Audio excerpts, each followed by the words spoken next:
What's up, everybody? Welcome to the second all women show with Amber Howdy, howdy. and Miss RC Woods. Hello, beautiful people. And I'm Amanda. So, as both of you know, we have a special guest coming up soon. But first, yes, it is Dr. Shannon we have coming on, which some of you may know. Dr. Shannon is Mike Shannon's daughter. So this will be a very, very fun interview. I'm pretty excited about it. What about you guys? I'm looking forward to it, man. I mean, I was looking at everything that she does, and it's pretty amazing to have accomplished so much, even in the shadow, so to speak. Like, she didn't just sit there in that shadow. She kind of created her own spotlight and built her own stage and had her own theater, for crying out loud. Everybody's coming to her. Who's my dad? No, I don't know who you're talking about. I'm my own person. Thank you very much. Thought that was cool. Exactly. That is so true. So true. I know when I found out that she was going to be coming on, I was like, okay, where do I start? Right? Where do I begin? What do we even ask her first? But honestly, I find it truly an honor to have her on, especially our second show. So for sure. Pretty exciting. What do you think, RC? I'm super excited just reading about her and how she took a twist on sports and health and behavior, and she kind of wrapped it up into a beautiful bow, and she's using it to help athletes. Is amazing. You can always find a way, find your niche, and she definitely found hers in the field as a therapist. So as a speech language pathologist, I'm really looking forward to talking to her and picking her brain and see where we can go from there. I think it's amazing. Well, and not only that, talk about prime example of women empowerment, right? Like, I mean, it's pretty impressive and exciting to have a woman like her on the show to show everyone that, being a woman is more than just for looks, right? We're some of your parts. No, for sure. Definitely. I totally get where you're coming from.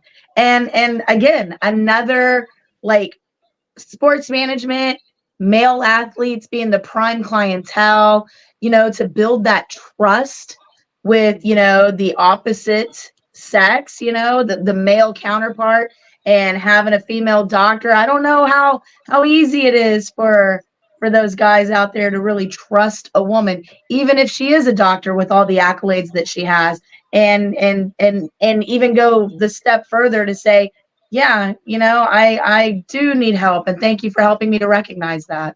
I think it's a huge step for mental health everywhere. And Absolutely. especially this month is National Mental Health Month. Yeah. It's appropriate that we are having a key therapist in sports on our show as an all-woman show. And this is going to really show women out there that there is a place for sports with women. Absolutely. Absolutely. All right, ladies, I must say, as I am 2-2, whatever. The two of you are 3-1 from this last week, week 4 of the UFL. But let's talk about these games, shall we? We shall. Let's break it down. So let's talk about the Michigan Brahmas game. RC, I know you got a lot to say about how that game happened. What was your feedback, and what was the experience like at the Dome this last week? Well, the experience for myself was a little bit different. Usually I do tailgating and then I come to the game. So I'm a little, let's say very happy with the drinks and the tailgating. So this time I had to forego the tailgate and go straight to the game. I thought we had a really good crowd. One of the key things, and not everybody may know this, is that we have a fiesta event here in San Antonio, Texas. And that's literally 10 whole days that we celebrate the battles of long time ago, and we acknowledge the survivors and the men who fought in the battle. And so we call that Fiesta Week. And so each organization has a medal, and these medals are collected and they're used for non-for-profit organizations. And Brahmas had one. And so that was really exciting. So I was really looking forward to getting into the Alamo Dome so I can get in line, so I can get my medal. So in one of our breaks, I'm going to run and get my medal and show that to you. So besides all that, show off, show off. Well, and oh, please. And I have to tell Oh, you, Mr. yes. Wade Phillips can sure cut a rug. Did y'all see Oh that? yeah. Did you see that? He was doing this kind of move. I didn't even know Yeah. he could move like that. Like his hair doesn't even move, but yet his body does. You know what I mean? Listen, I've seen now. Listen, I have to say, I think he may be a better dancer than Daddy Ed, but I'd be going out on a limb to say that. But I'm sure my mom would disagree. Shall we call him Waltzin' Wade? Yeah, Waltzin' Wade Phillips with the San Antonio Brahmas. I like that. That is actually really good. But I have to say this too. After seeing that video of him, I love the fact that coaches can do that kind of thing with the fans and enjoy themselves and be a part of the fan base and really just be themselves. I feel like that's the best way for us from the outside looking in to see what their personality really is like. And that's why I loved it. Yeah, for sure. He really has embraced the culture of Texas, of San Antonio, and it seems like the whole team has. I know we have a high Hispanic population, and the fact that one of those slogans is "Vamos Bramos," that is knowing that they are in tune with our community, in tune with our culture, and in tune with things that we do, because we do things differently here in San Antonio. And the fact that he was able to, as minus the pun, let his hair down and kind of show us his moves and kind of dance. And that's what we do during Fiesta. We kind of just party for 10 days. That really warmed the hearts of a lot of the fans here in San Antonio. Yeah, y'all definitely, right? Y'all got a gem when y'all snatched him away from the Houston team for sure.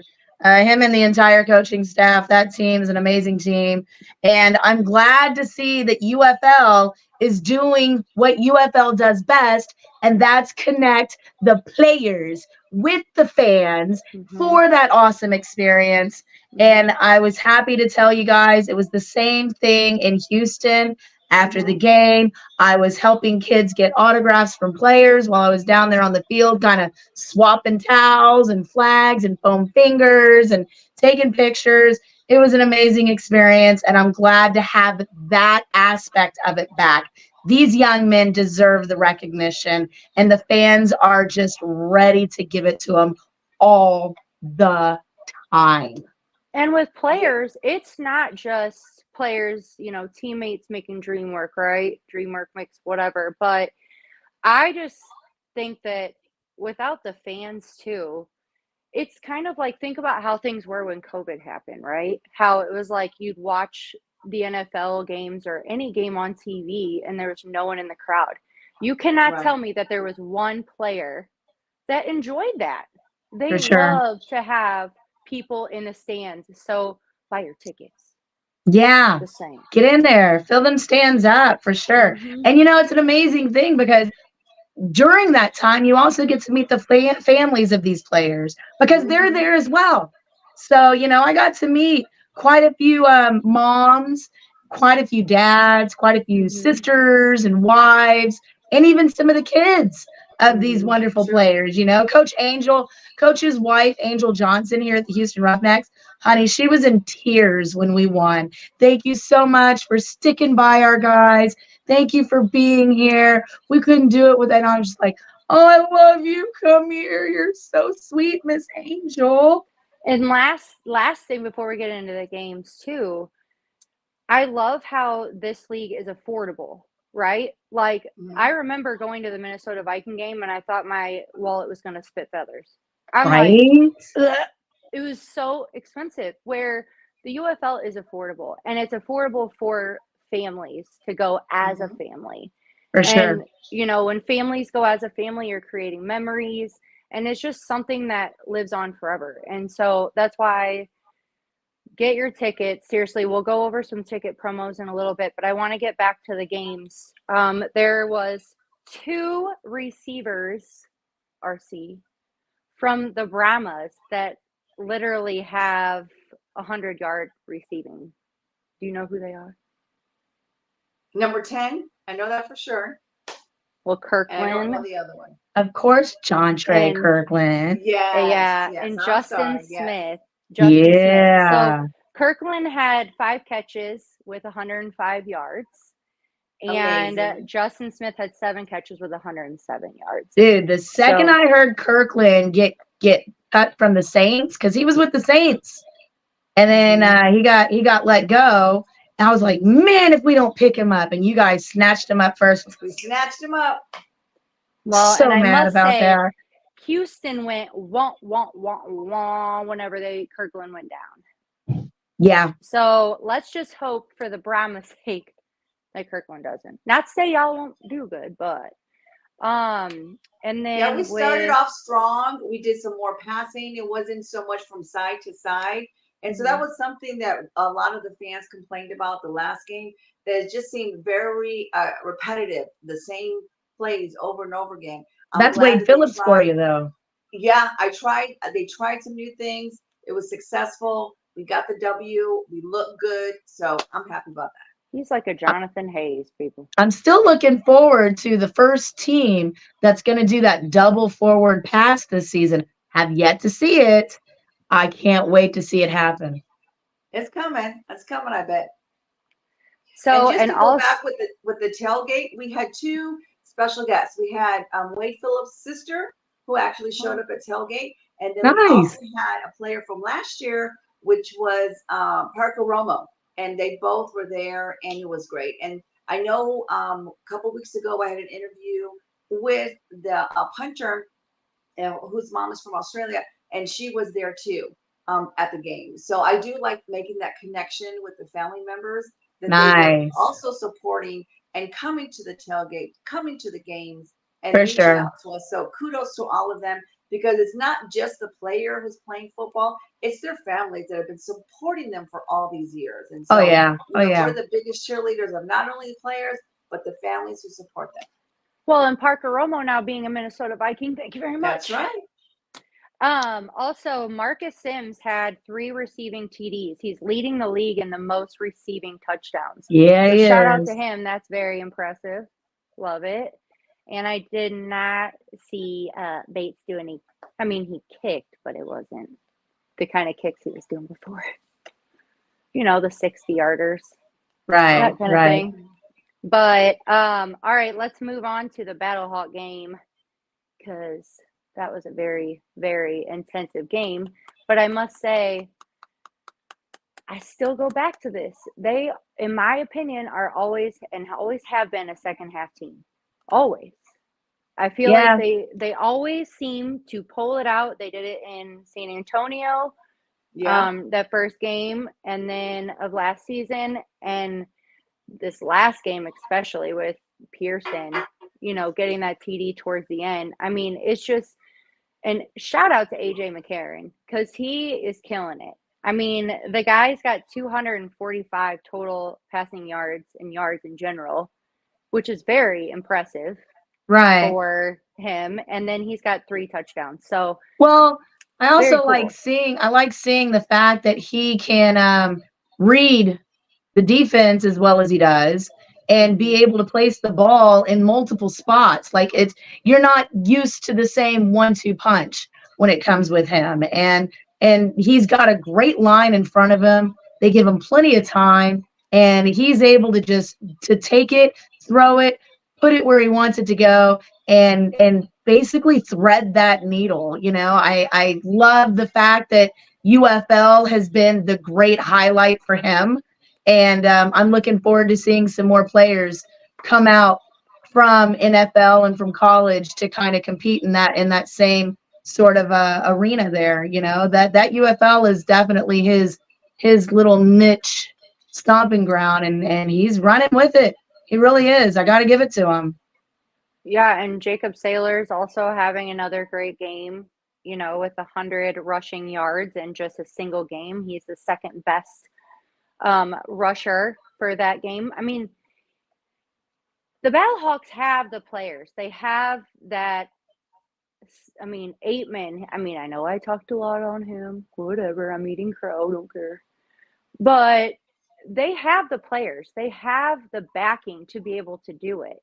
I just feel like it's one of those things with them still, when it's a home game and an away game, I feel like I see a different team every single time. And Yeah. with them being home and then away and then home and then away, it's very evident for us to see, the differences of when they are away versus when they're at home. The But consistency again, is lacking.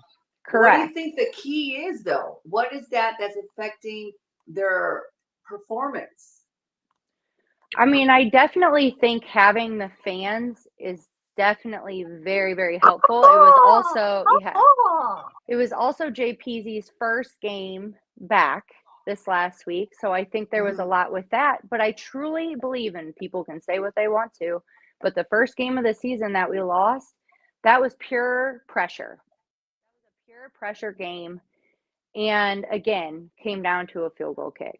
It's again, these are what I'm talking about. I feel like this is why they are a second half team. This is why they like to have that old anxiety going up to the very end. Like, my dad starts with sitting and then he ends it with standing. That is how I am. Our nails are gone.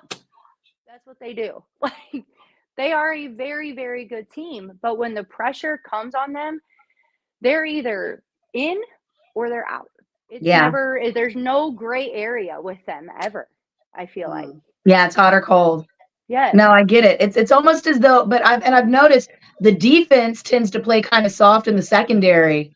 And it's like, why are you playing so soft? You need to man up, get a little bit better protection, a little bit better coverage on that secondary. That way you don't have to worry about the pressure come the second half. And it's like they play very loose with the defense. And then when you get into the locker room, I don't know if the defensive coordinator is like putting a fire under their butts or what, but they tend to tighten up a little bit more in that second half. And I'm just like, man, I wish they would come out swinging like that. I think it would make all the difference. Right.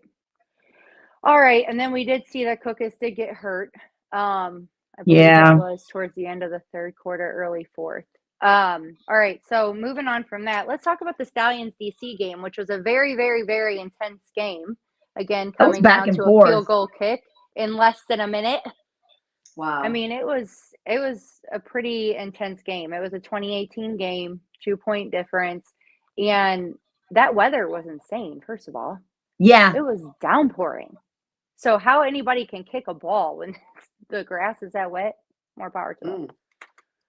Well, I mean, that was a back and forth battle. And yeah, the weather definitely played a part. But we also have to understand that these young men know how to play in that weather. They know how to do this. And I mean, the back and forth, it's almost one of those, I wonder if it's done purposely. Like it's, let's build the excitement. Let's get them reeled in. Let's get them riled up. And then boom, last minute, this is what happens. And you're like, you know? Right. No, and their kicker, what I can't believe is that their kicker literally signed with them on Tuesday. That day, like that week before. Yes. And then kicked the winning field goal for them on Saturday. No pressure. You're good. Yeah.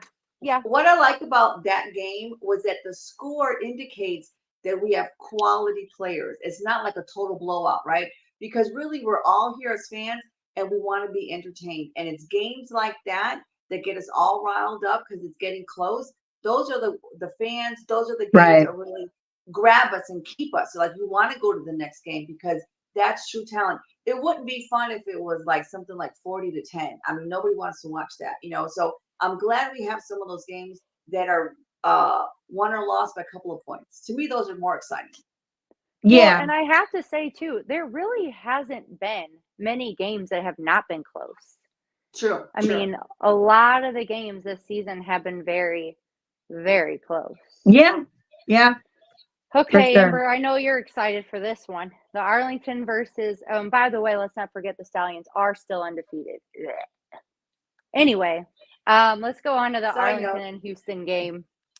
Man. Yeah, Amber, take it away. We gotta win, baby. We gotta win. I'm gonna tell you right now, nothing feels better than South Oklahoma with that big O right there the whole time. It was a good game. I will say the refereeing could have been a little bit better, but it was bad calls on both sides. So I can't complain too much about it. The back and forth was definitely good. Once again, the secondary defense, I mean, like, come on, let's get that secondary a little bit tighter. Let's make sure that we're staying on top of them. There was definitely some passes that should have not happened. Our quarterback, for some reason, Reed, come on, buddy. I mean, I love you to pieces. You seem to be trying to fit in there, and the pieces are slowly starting to kind of be cohesive a little bit more. It's definitely an organic work, but he needs to start throwing a little bit more ahead of his players. There's quite a few passes that were behind him, and the players did what they could, but it wasn't 100%. And it's been some really, really good games. The tailgate was phenomenal. Shout out to the Roughneckers tailgate, to the Rough 'em Up tailgate.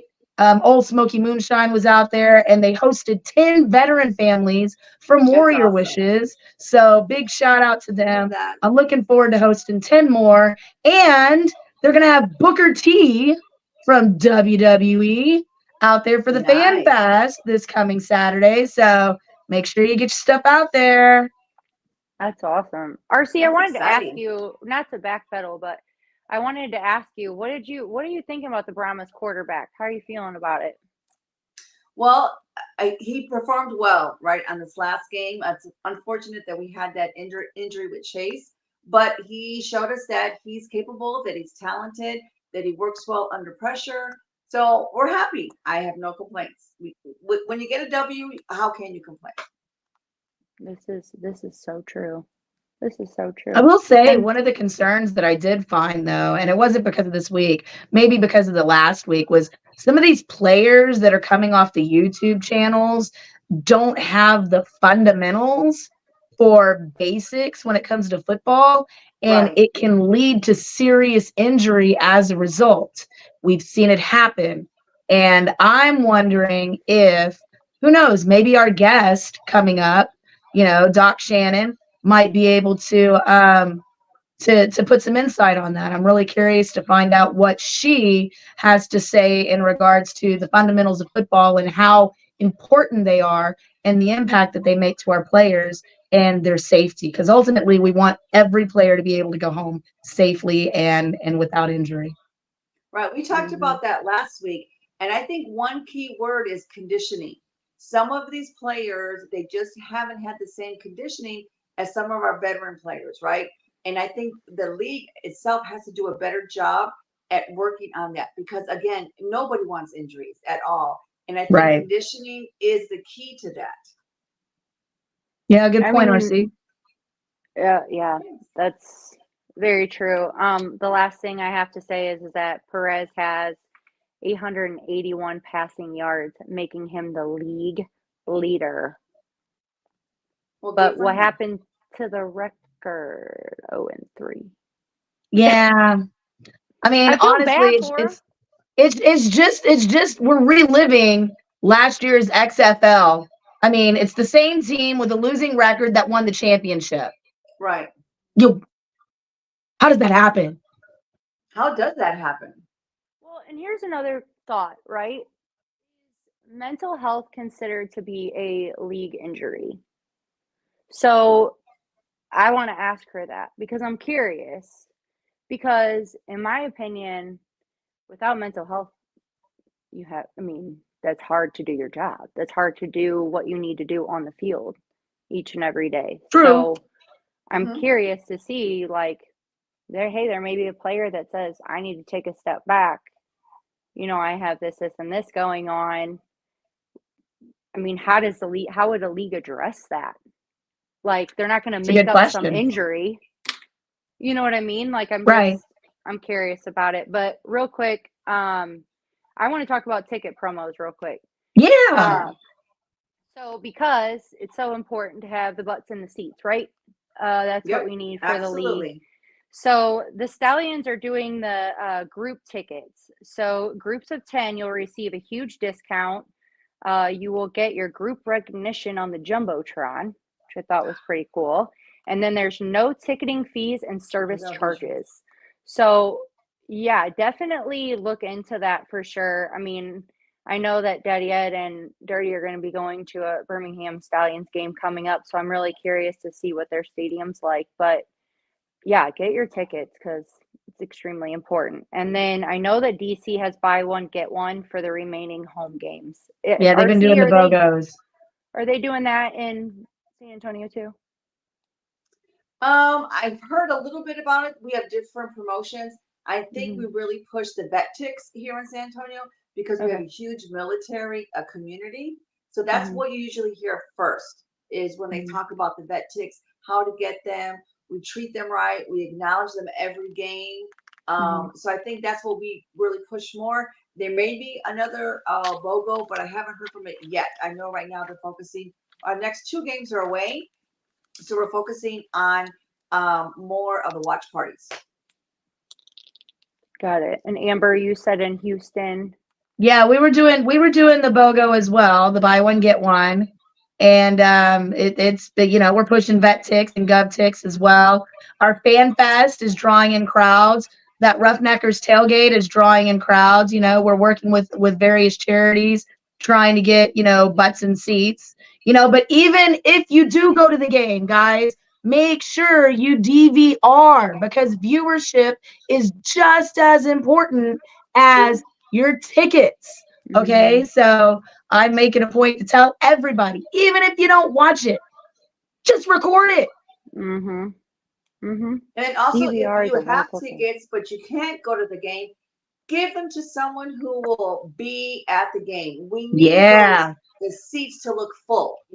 It's one thing to purchase season tickets and to get the tickets, but life happens, right? And maybe you can't make it. Give those tickets away. Don't just sit on them. We want those seats filled. We want those stadiums to look full. And I think personally, we had more people than what they're reporting. And I don't know why that would be a discrepancy, but we have fans. And so invite your neighbor, tell your coworkers. I'm actually doing a challenge every day to get more people to come to watch professional football here in San Antonio. And real quick too, in St. Louis, we are doing the fill the shelves. So if you have books, please bring them to the tailgate. Find me, Spurge, or Daddy Ed. Also, thank you to everyone that have donated books. We really, really appreciate it. Not just that, this week we put something out that for every Battlehawk ticket that you purchase using this QR code, $5 will be donated to be able to fill the shelves. So we do have that on our page. So please look into that. That is another thing that would really, really, really help. So yeah, RC, are you guys doing anything at your tailgates coming up that you're promoting? We're just going to watch parties right now. And so I know the league is having one with the Brahmas, and then some of the super fans and the tailgaters are having a different one. So right now there's 3 different watch parties going to be happening this Saturday. One's going to be at a bowling league, which is cool because that's very child friendly, right? The other one is going to be at a bar, which is a little bit more 21 and older. And then the league is throwing one that is right near downtown. So you have choices, and that's the key thing, right? And we just want to show the football community that it doesn't matter where you are, we're still supporting the league and we're watching it. So I'm looking forward to that on Saturday. Thanks Desiree for putting that up too. Yes, drive at all home games. She is so, and her and Steve Canto, and there's so many fueling the food bank. I love it. Let them do their thing. Yeah, that's great. All right, ladies. Well, we just have a few. Well, I don't even know if we have a few minutes, but let's start with our picks before our special guest comes on. All right, guys. All right, San Antonio versus the Renegades. Amber, who you got? Man, I'm gonna tell you, I got a feeling the Renegades are gonna finally get their win. I hate to say it, RC. I Against really the think it's going to happen. Oh my gosh. You just want to go against me because you want me to send you some more money for those warrior wishes. And I'm okay with that. I am perfectly okay with that. Well, No big deal, girl. We got this. We got this. I'm just going to put Baramas. Oh, I think our special guest is here. Oh, okay. Yeah, it's very exciting. To be continued, RC. Yeah. So we'll just put a little pin in that one for just a moment, if you will. All right, everybody. We have a very, very, very special guest. Very exciting night coming up tonight. She is what he's yelling stuff to me. Okay, she is a solution-focused doctor of clinical psychology and energy medicine practitioner with over 30 accolades in integrative medicine technology. Oh my gosh, tongue twister. Say that 3 times fast. I cannot. I cannot. So everybody, without further ado, this is Dr. Shannon, everybody. Welcome, Dr. Shannon. How you guys doing? Can you hear me and see me okay? Great. Oh, you're perfect. Oh, great. We can hear you Thanks great. for having me. No, thank you for taking the time out of your busy schedule to come visit us and show us the wonderful impact that great medicine and the leading female doctors behind it can do, and the impact it makes in a male-dominated, kind of field such as sports. So I appreciate your time. Thank you. Thanks for having me. I'm happy to be here with all you ladies. So, Dr. Shannon, I have to ask you this. What is it that motivated you to get where you are today? I mean, let's be honest, it takes a lot of hard work to get 30 accolades for what you're doing. Can you explain that to me, like where this all started for you? Yeah, that's actually a really good question. I don't think I had things mapped out or like an idea of what I wanted to be when I grew up. And I think that I love to learn, and certain things would fascinate me. And I just kind of followed that, and I began to find myself in a field that, was called psychology, because to me it was very interesting to understand everything about what makes people do what they do and all of the patterns that go with it, and on and on. Interestingly, it took me losing my ability to play sports for me to even kind of open the door and think what else would I want to do. And I think that's really the case with a lot of athletes of any kind. You're so focused on sport and the end goal, and then when that's taken away from you because of health or just the end of the road for you, all of a sudden you look around and it's like, I've spent all this time and all this energy and effort to do this one little thing, and now the whole world opens up in front of you. So it was like that had to be taken away from me to get me to reroute that energy into something else, which was school, and then things that I found interesting. Once I kind of figured out that I was good at psychology and it was really fascinating to me and the brain, then I just kind of wanted to get as much information as I could so that if I were to go to help people, I would have any and everything at my disposal. And that's kind of a lifelong thing. Anybody in any field that deals with human beings or technology is going to have to continue their education all the time. So I guess that's the long answer. The short answer is I love learning, and I love figuring things out and problem solving. That's amazing. So, Dr. Shannon, I have a question. So as a therapist, when did you see the need for more holistic therapy compared to the traditional psychotherapy? Yeah, another interesting story of kind of dichotomies. I was raised in the Midwest. I'm raised in Missouri, which is literally called the Show Me State. And so I was very much prove it to me, show me. And I'm not going to just take you at your word, which really led me into a nice box of Western medicine, allopathic medicine. And I think closed my mind a lot.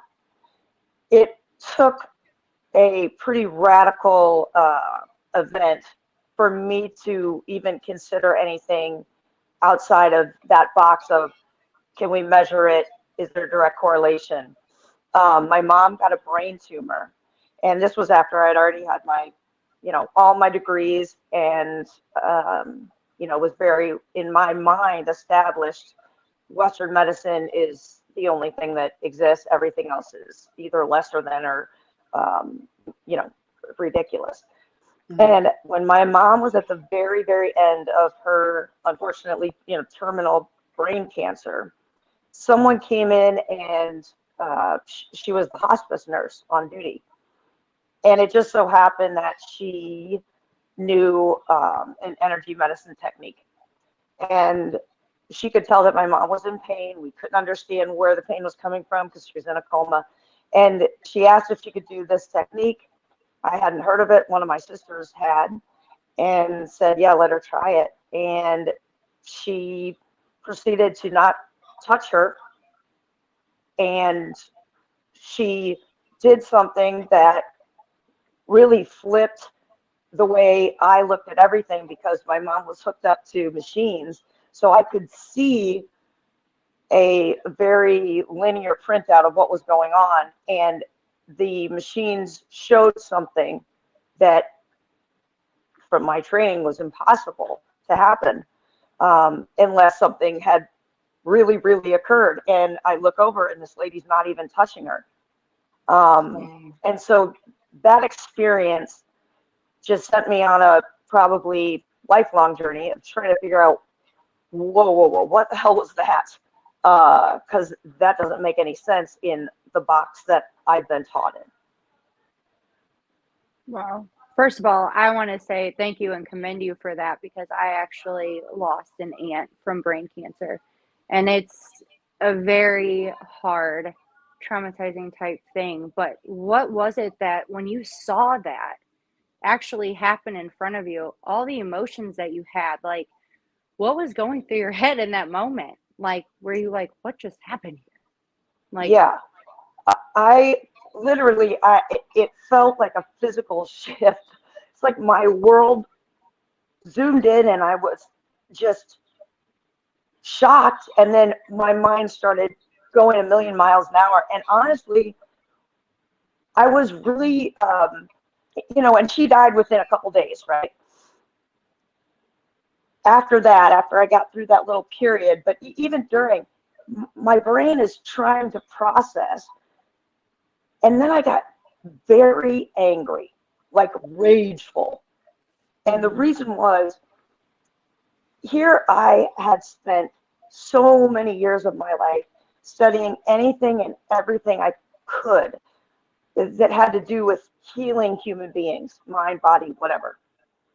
And went to amazing institutions, got remarkable, postdoctoral fellowships that, in genetics. And I felt like I left no rock, no stone unturned, right? No one ever mentioned anything like this to me. And I thought, at least I should have had a professor or book that said, hey, this stuff is out there. A lot of people have believed in it for thousands of years, but we don't believe in it. It's nonsense. I didn't even have that. I had completely no awareness of the existence of this huge, once I started to look into it, scratch the surface, this huge field that had been around way before allopathic medicine, that had all kinds of different correlates and answers to problems that we hadn't been able to answer or solve in Western medicine. And so I think that anger of knowing that there's stuff out there that has been kept from me, that maybe could have helped her. Maybe she wouldn't have had to die. What else do I not know? And I literally, at the time, you know, I had I had 5 kids at the time. I didn't have much time during the day to do much. So at night or early in the morning, I made a little goal for myself to read a book a day on whatever the hell I just seen. So it started with Reiki, which was what the lady called what she did. And then it went to healing touch and quantum touch and Eden energy medicine. And a lot of the terminology was different, but there were parallels to some of the things that I had studied in Western medicine and wanted to specialize in, like something called psychoneuroimmunology, which is a really big word to say that how you feel and how you think make your body produce certain chemicals and either suppress or, you know, booster your immune system. So I started to kind of piece things together, and then I started to look at how similar these things were and how many correlations could be made that one would enhance the other. So instead of kind of throwing the baby out with the bathwater, I looked at it like this is a field of study that I had not known existed. So now it's my job to learn as much as I can about as much of this as I can. And for about 4 years, I read a book a day on it. And I really didn't talk about it too much because there was, you know, a big part of me that understood that if I had read about this before I had experienced it personally, I would have thought it was just nonsense. And so I didn't want to lose my license or be thought I was crazy or whatever. But I was reading and understanding, and then I began training, and it made so much sense. Then when I actually like started to use it in my practice, and at first it was, you know, something called energy psychology, which is kind of a gentle progression into energy medicine and all of its different forms. And it was easier to do because I could kind of utilize it with talk therapy. And it was things like acupressure points, right? And saying statements, and that was making a biological massive difference for people. Once I started to do that, and I started to see that I was getting much better results doing that compared to what I was getting with the traditional Western way that I was trained, then it felt like, you know, moral mandate that whatever was working should be what I do for people. Because if I don't, then I'm not giving them the best standard of care. So everybody I see, I am weaving the two together because it's just how I see the world now and how I understand things. And some people want to learn more about it. Some people are just like, I don't care, just, you know, make me feel better. I want to get fixed. But if it is the best way I can get someone to feel better quickly and for good, then I would be a terrible doctor if I didn't do it. So that's kind of the, you know, it was a long progression. It started with that one day where I saw that woman do that to my mom, and it had no Western medicine explanation. So started to seek other explanations, and that just got me into more and more and more ways that I could add to my toolbox. And so I really think now, especially since the pandemic, people are so much more open to a lot of different forms, and so much better at taking responsibility for their health and their wellness rather than just listening to the so-called expert tell you, you know, what should and shouldn't be and what this is from. So I think that the zeitgeist, the times right now really allow for Eastern and Western medicine, or allopathic and complementary medicine to join forces and be tolerated. And now I think it's almost becoming the gold standard that most, even research university affiliated hospitals, are looking at things from an integrative medicine point of view.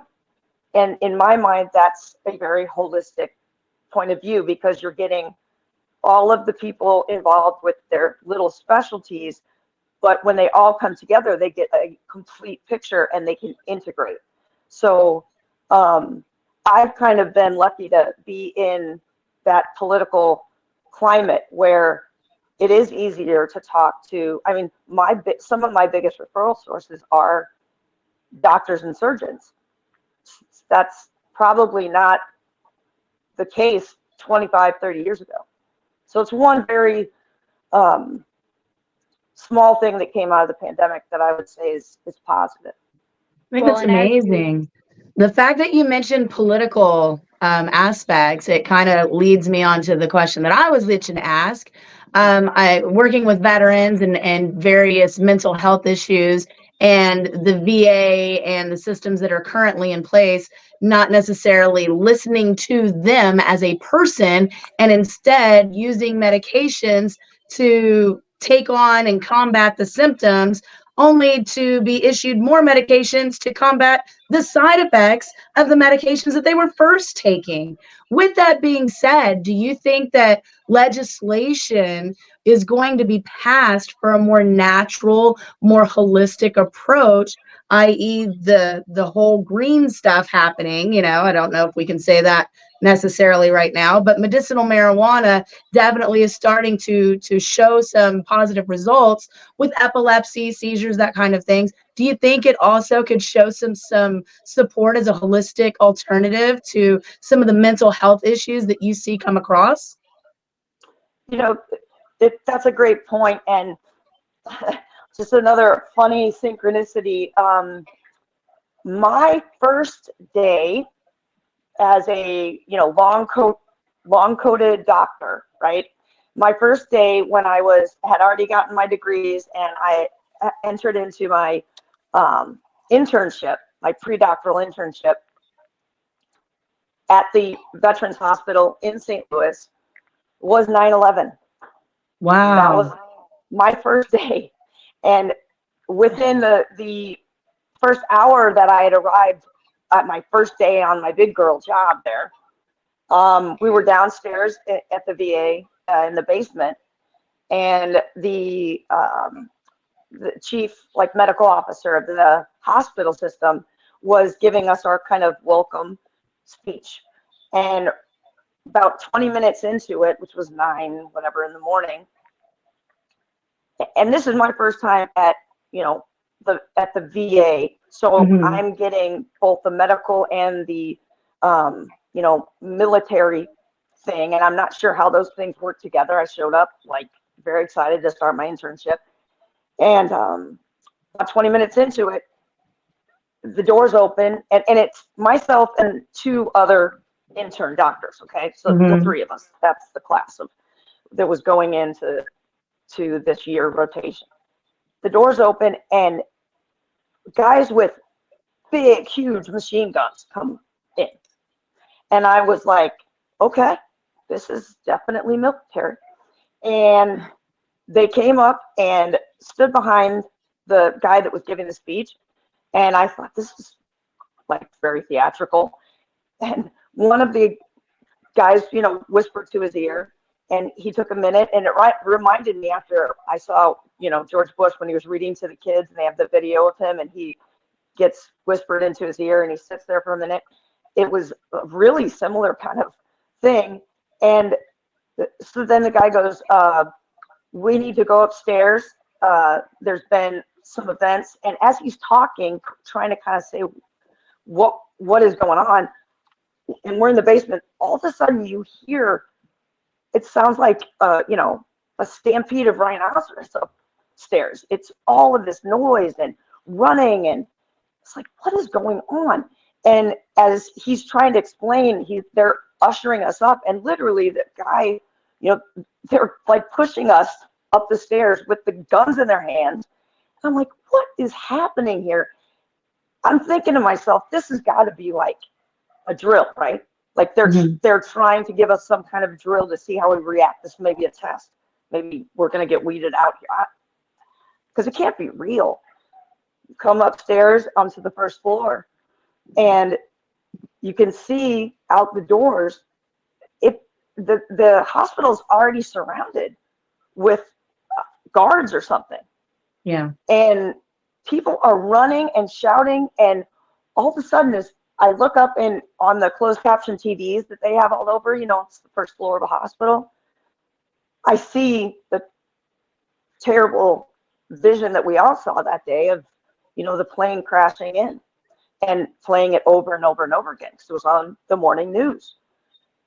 And I remember I just said, tapped the guy on the shoulder, and I said, "Sir, cut the feed to the TVs." I didn't know what was going on, but I knew enough to know that everybody in there was freaking out, PTSD style, and whatever was on that TV, whether it was real or not, was causing it, and we had to get pandemonium shut down a little bit. That was literally my first hour of my job there. And so for the next really 3 years, because I did a pre and a postdoctoral internship, the amount of crazy things that I dealt with that I never heard of, like anthrax, and it was the greatest experience for training because it was all hands on deck and figure it out as you go.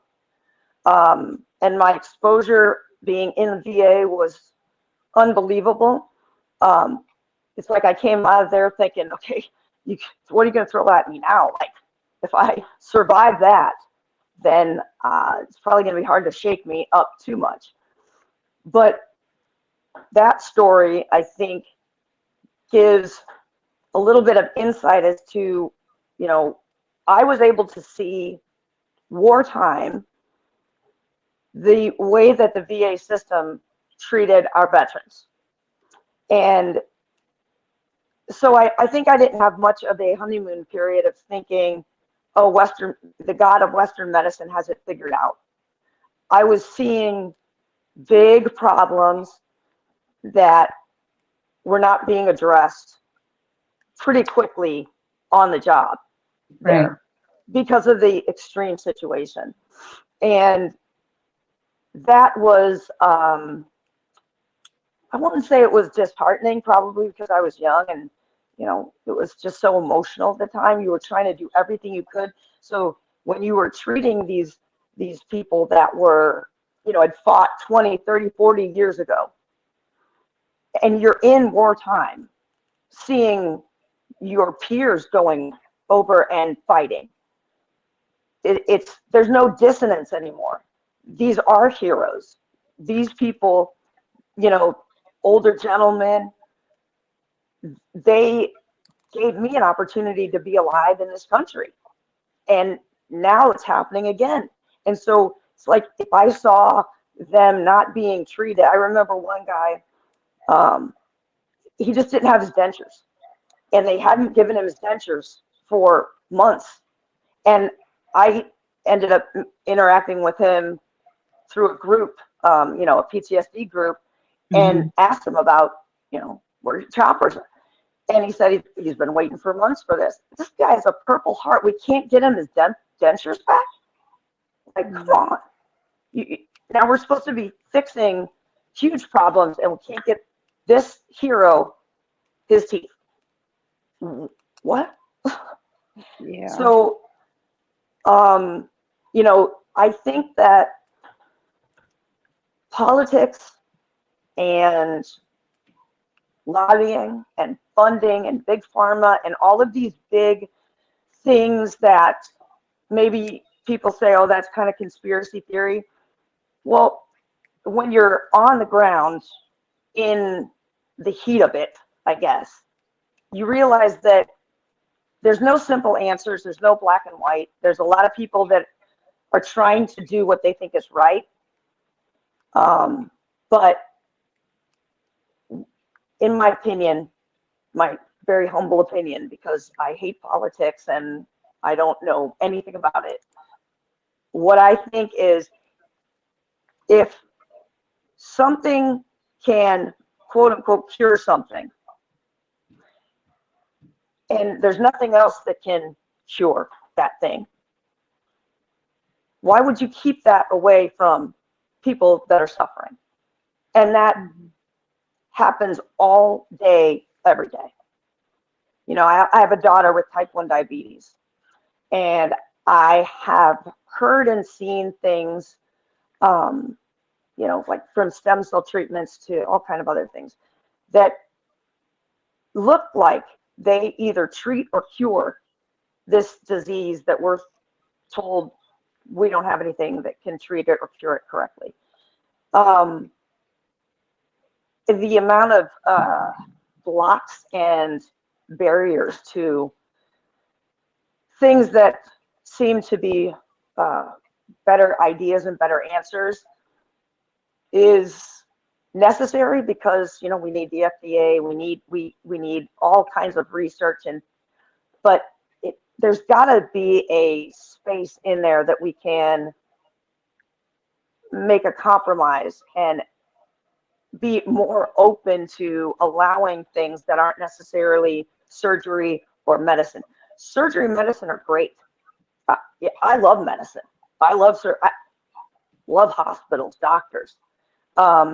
They're great for anything that is life-threatening or end of the line. But if we can back up and treat health rather than reactionary treating disease, I think we would be in a much better position, and we would be able to utilize a lot more options along the way. But since we wait until we're like on death's door, then, you know, I think we're going to have more extreme measures. So again, it's not an easy black and white problem. It's not, you know, well, if you would do this, then you would be healthy. It's always a complex systemic issue. And what I can say about the politics of medicine is that I think we've come a very long way in realizing that it's not a linear issue, and just one part of the body isn't just that one part. If I have a bad shoulder, I'm going to go see a shoulder specialist, but the shoulder is going to impact the way I hold my back and my neck, and that's going to impact the way that my nerves, and that's going to impact the way that I sleep. It's the whole person. You can't disconnect the person in body areas or diseases, or this is mental, this is physical. And it's the same way with what the person lives in. The person lives in a political world, the person lives in a, you know, economic world, the spiritual. The problems are big, and you can't be reductionistic in finding an answer to them, unfortunately. I do love. Go ahead. So I have a sports question for you. Great. How, in your opinion, would you define sports medicine? So how would you define that? And then I brought up earlier in the show something I'm just curious about. If a player has a mental health issue, how do you feel these leagues should address it with, you know, when they put out these letters stating the fact their shoulder's injured, or, you know, a certain part of their body is injured, you know, they're not going to say their brain is injured. What would you say, in your opinion, would be the best way to approach that for putting it out there to all of us fans for why they may be out for a mental health issue? It's an excellent question. And I have had to kind of learn how to best serve my clients or my patients in different leagues and different systems, right? And the challenge early, when I was working, you know, being paid by the team, so working for the team, I started to realize that I would be very restricted in my ability to help my patients, and my ability to do the right thing with the oaths that I've taken and following laws and mandates. So let's take the NFL for an example. If I am listed as a team doctor and I am working for the team, a question that I was shocked to find out that really doesn't get asked is, who owns the information? Because when you go, if you go to a shrink, just a normal person going into a normal shrink, there's a, protection around the content of what you say in there. It's the, patient-doctor relationship. If I'm working for an NFL team and one of the patients I see, one of the players I see has an issue and it impacts their play, my job as defined by the league is that I have to report that accurately. Now, different leagues have different ways that they can communicate that report, but I can't suppress it. I can't lie and say it's his ankle when it's not his ankle, it's mental. Or, in hockey, you can say upper body injury. You don't have to say exactly what it is. So there's all of these rules and regulations and restrictions. So the first couple of years that I found myself working among or within these different organizations, I had to figure out because in my mind, my patient is who I'm working for. And it's my job to make sure that I can treat them the best possible way without violating confidentiality. So if I'm working within a system that says you have to report what you're doing here, how do I make that work? So what I did was I have kind of created a different type of a practice. I don't work for the league or even the team. I am an independent contractor that can work with individuals.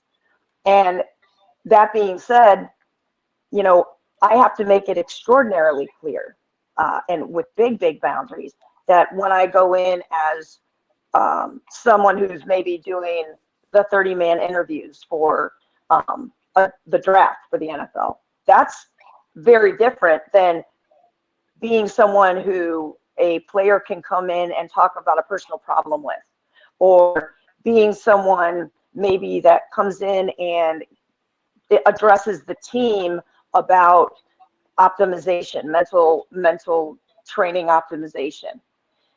All very different things, all things that I do, but the roles are different and the rules and regulations are different.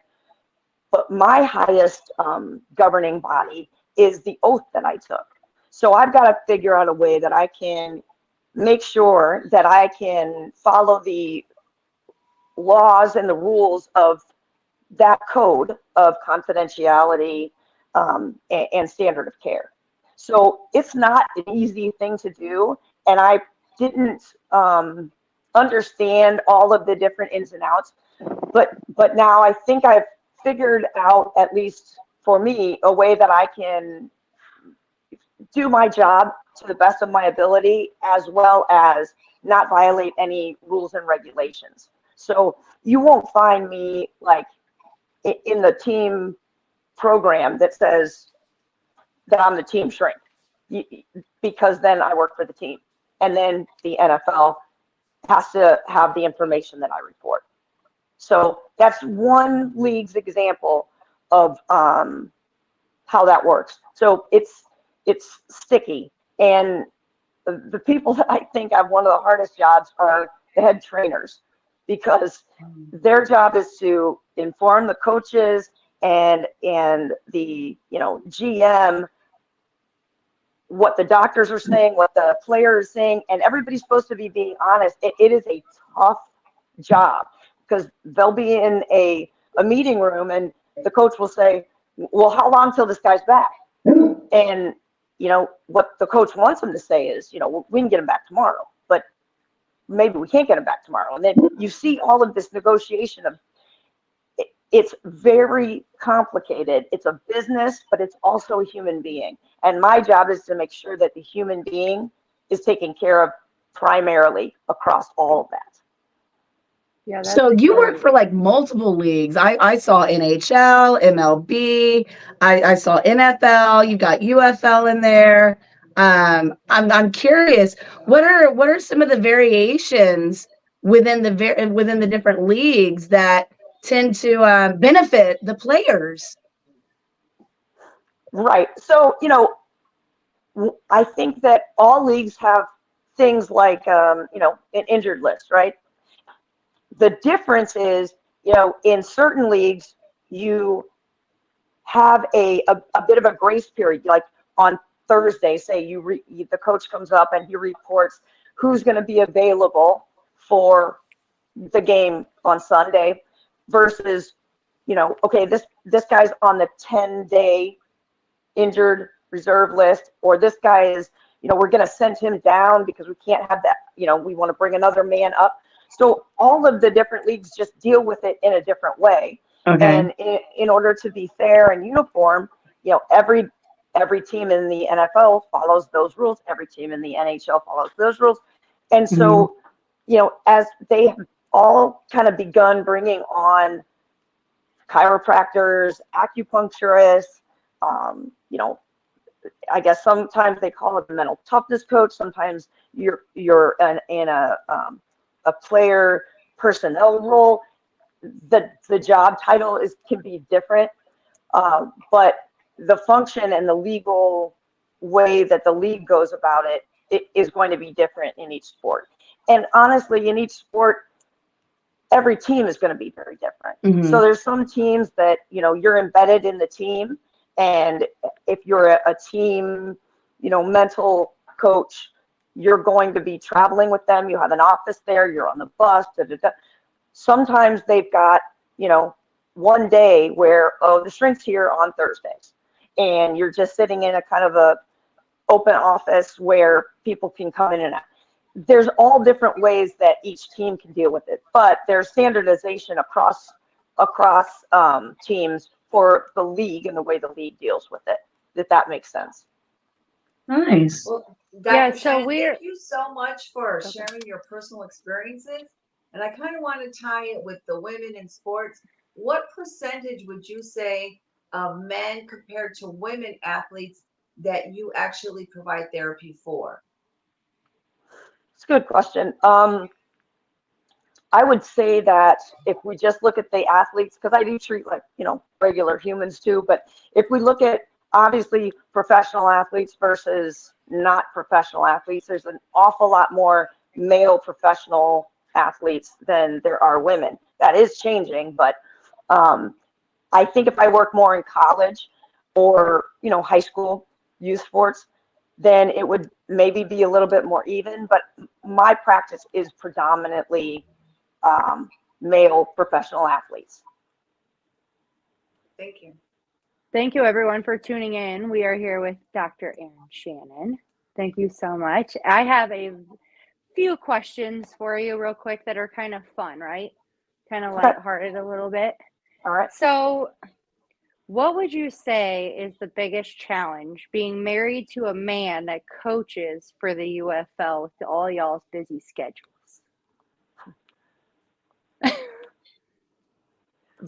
I heard the first part. What was the second part? What would you say with your husband being a UFL coach? What would you say with both of your schedules being so busy? How do you guys manage that? Like, how do you make that work? You know, I don't think we have a very conventional or normal schedule at all. The fact that we both, I mean, I met him when I was working with the team. And so the fact that I understand what his job is and what he does, which anybody that knows anything about an NFL coach at all, they basically work about 20 hours a day, 7 days a week for about, I don't know, 9 months. And that was fine with me because I was working about the same. And so, most of the time he doesn't live in the same state as I do because I live in Missouri and we don't have an NFL team anymore. So it's just very unconventional. But I grew up with my dad playing professional baseball. So when people would say, oh, we have dinner at 5 o'clock every night, I was like, what? What is, I don't understand. So I guess I've never had a normal. So this normal is just Abby normal. It's your normal. That's okay. Yeah, which is not normal. So for the last, are you guys good with me asking the last question? Go for it. What are some tools that you could give and everyone out there watching to create a healthier, happier lifestyle, right? It's easy to turn to the pills. It's easy to turn to the alcohol bottle. It's easy to turn to, all of those things that keep you from really being your true self. So what advice would you give us for that? A very big question. And so I'm going to answer it in a really broad way.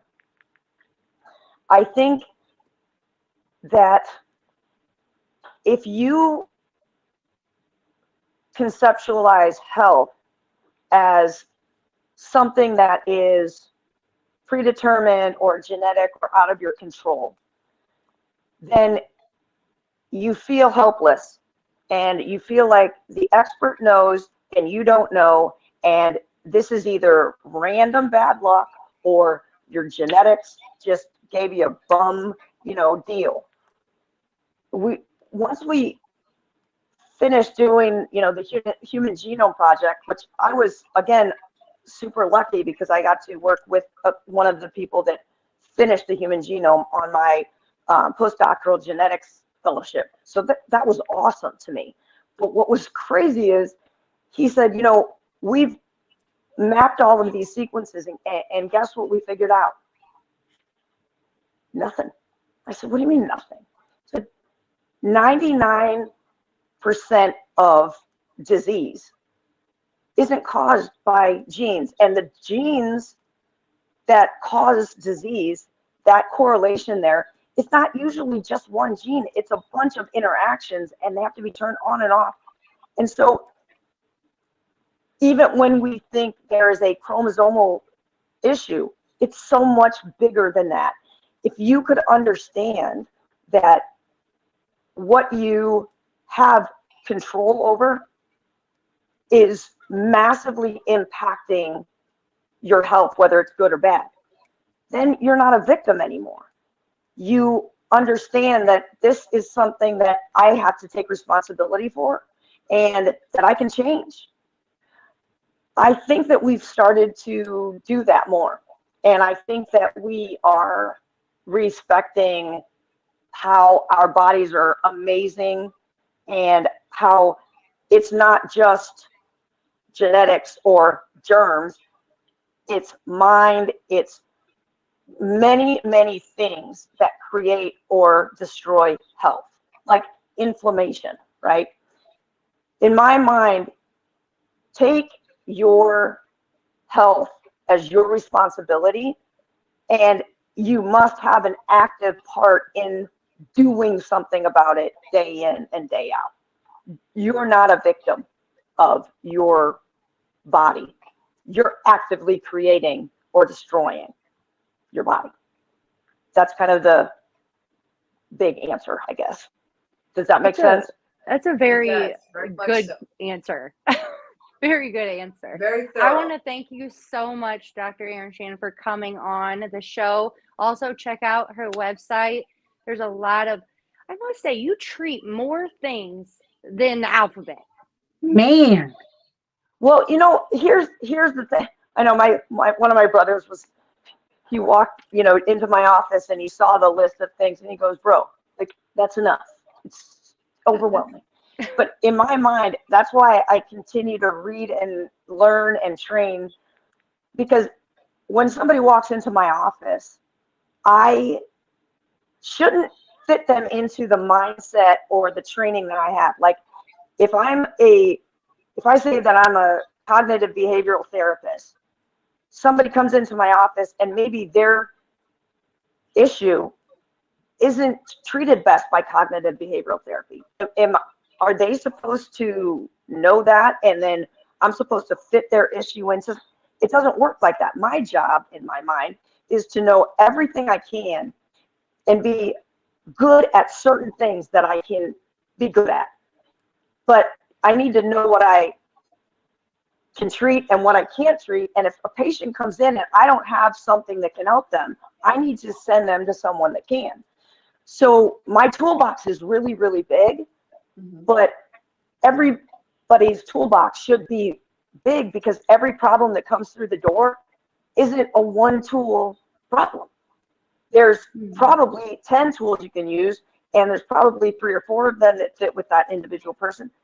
I feel like I should at least know what I know and what I don't know, so that I can send that person to the correct individual if I'm not the expert. Does that make sense? That's why there's like so much stuff. Completely. Well, And we would and love there'll to be have, more. You know, every day I should be learning something new, because every day science advances. True. right. We would love to have you on the show again. If you'd love to come back on, we'd love to have you again. And Great. then if you could, we will also, if it's okay with you, we would love to put your website up on the comments for people to be able to check you out a little bit more too, and everything that you do. But I want to personally, along with, I'm sure, Amber and RC, we commend you. We appreciate you. We adore you for what you do, because without people like you doing what you're doing, there's no other outlets. Like, feel like people can only turn to certain things, but they need to know that there are other options. And those options aren't those go-tos of the pills and all that stuff. So I really appreciate it, especially from a mom who has a child with autism. I can't tell you how much I appreciate it. And I will be reaching out to you. Awesome. I gotta say, So- Doc Shannon, as Yeah. the wife of a veteran and as a veteran herself, I commend the alternative aspects, and am glad to see more doctors like yourself thinking outside of the pill bottle, so to speak. So thank you so much for that. And Keep Dr. doing what Shannon, you're doing. You're rocking it. I just wanted to say I'm a speech language pathologist, and I've been in this field for 30 years, and I definitely see the connection. I have many parents that come to me and say, can you help my child talk? And honestly, I have to say, I can't make that promise, but I will promise you that I will help them to communicate. And so sometimes it's just the verbiage of being honest and allowing that there's other ways to communicate besides just verbalization. Like you said, there's just more than one way to treat a behavior. And I think that's really important. So I would love to communicate with you on and off the podcast, because I think you are a great role model to women and to athletes and to professionals. So thank you. Thank you for everything that you do.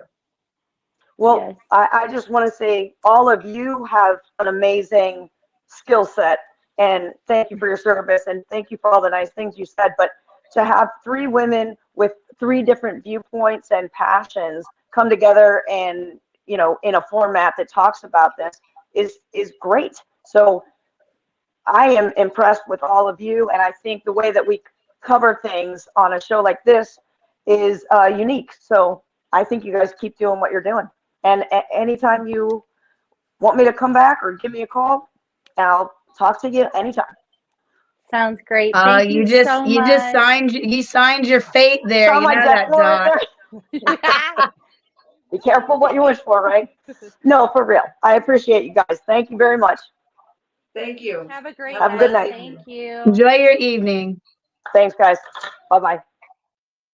Man, I could talk to her all night if she'd let me. I sure could. Oh my gosh, she was amazing. I know. I mean, she's phenomenal. We have to have her back on. But you guys, awesome thing. Let's wait. I just want to. Okay, real quick. You have to be quick because we have to get off here for B-Hawk Live. Okay. Do So we though? so Birmingham and Houston. So I already know who you got. Who do you have, RC? I'm going with Houston. Oh. Okay. St. Louis versus DC. I'm going St. Amber. Louis. St. Louis. Okay, you're smart. Amber. I'm thinking DC's gonna pull it out. All I right. don't know why, but and as much as I love my Roughnecks, I want to see them win. I'm sorry, but the Stallions have a good team. I hate to say it, but give credit where credit's due. No. Okay. Anyways, No. My husband, I last know, I can one. feel it. My husband's already throwing daggers at me. There's daggers coming One. your way, girl. Michigan and Showboats. Who we got?